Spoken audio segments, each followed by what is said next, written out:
ಇನ್ನು ಒಬ್ಬಳು ಮುದ್ದು ದೇವತೆ.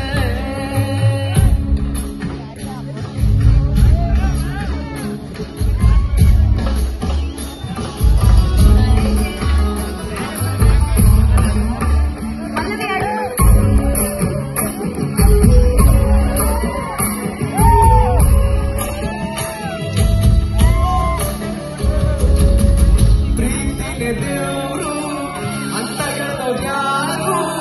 ದೇವರವ ಫಿಟ್ನೆಸ್